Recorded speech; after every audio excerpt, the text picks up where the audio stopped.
मालाड परिसरात काही दिवसापूर्वी घडलेल्या एका वादग्रस्त घटनेच्या पार्श्वभूमीवर जैन समाजाच्या पदाधिकाऱ्यांनी आणि शिष्टमंडळाने आज मनसे अध्यक्ष राज साहेब ठाकरे यांची त्यांच्या शिवतीर्थ निवासस्थानी भेट घेतली। या भेटीदरम्यान जैन समाजाच्या प्रतिनिधींनी घडलेल्या प्रकाराबाबत लेखी दिलगिरी पत्र सादर केले। तसेच संबंधित घटनेमुळे कोणाच्याही भावना दुखावण्याचा हेतू नसल्याचे स्पष्ट केले। बैठकीदरम्यान राज साहेब ठाकरे यांनी मराठी भाषा, स्थानिक अस्मिता आणि सामाजिक सलोखा यांचे महत्त्व अधोरेखित केले। मुंबईमध्ये दुकानाच्या पाट्या आणि मराठी फलकाबाबत निर्माण होणारे वाद टाळले जावेत, तसेच विविध समाजामध्ये परस्पर आदर आणि समन्वय कायम राहावा असे मत व्यक्त केले। जैन समाजाच्या प्रतिनिधींनी भविष्यात अशा प्रकारच्या गैरसमजांना वाव मिळणार नाही याची जाणीव घेतली जाईल। तसेच सामाजिक सलोखा आणि परस्पर सन्मान कायम राखण्यासाठी सहकार्य केले जाईल अशी भूमिका मांडली। या भेटीनंतर संबंधित वादावर संवादाच्या माध्यमातून तोडगा निघाल्याचे चित्र दिसून आले असून सामाजिक ऐक्य आणि परस्पर आदर यावर दोन्ही बाजूंनी भर देण्यात आला आहे। कळलं का?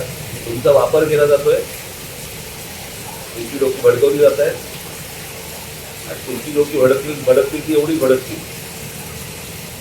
बरं का? आमची लोक भडकतील तर केवढी भडकतील? आणि तुमच्याकडे तुमच्या सोसायटीमध्ये कोणी येणार असतील तुमचे, तुम्ही गारबेट टाका, येऊन जे रेटी काढून टाका। तुम्ही सरसकट पांढरे पट्टे मारणार, काय सांगायचं तुम्हाला पांढरे पट्टे मारून?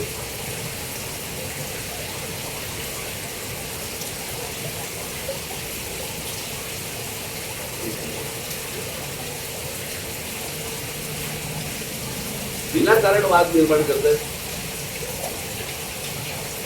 इतकी वर्ष आम्ही इथे राहतो, इतकी गुजराती लोक राहायची, पूर्वीपासून राहायची, कधी भांडण नाही, वाद नाही, काही नाही।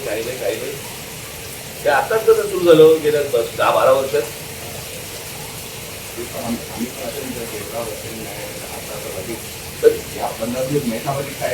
प्रश्न असा आहे ना की या सगळ्या समाजाला काय वाटलं की वरती 2 गुजराती बसले म्हणजे आम्ही काय वाटत ते करू?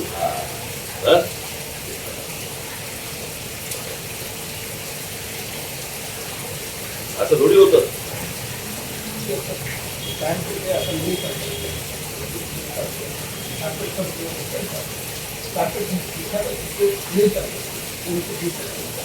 कापड टाका, पांढरं कापड टाका ना, जेव्हा येतील त्याला पांढरं कापड टाका, ते गेले की कापड काढून टाका। पट्टे करते मारताय, ट्रॅफिक मध्ये आहात तुम्ही? ट्रॅफिक डिपार्टमेंटला पट्टे मारायला मग त्या दिवशी तुमच्या सोसायटी पांढरा कापड टाका, येतील जाती परत।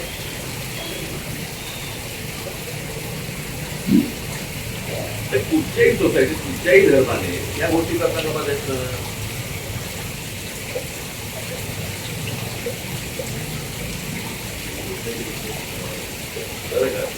या गोष्टी समोरच्यांच्या समजून घ्या, उगाच फॅनेटिक व्हायला जाऊ नका।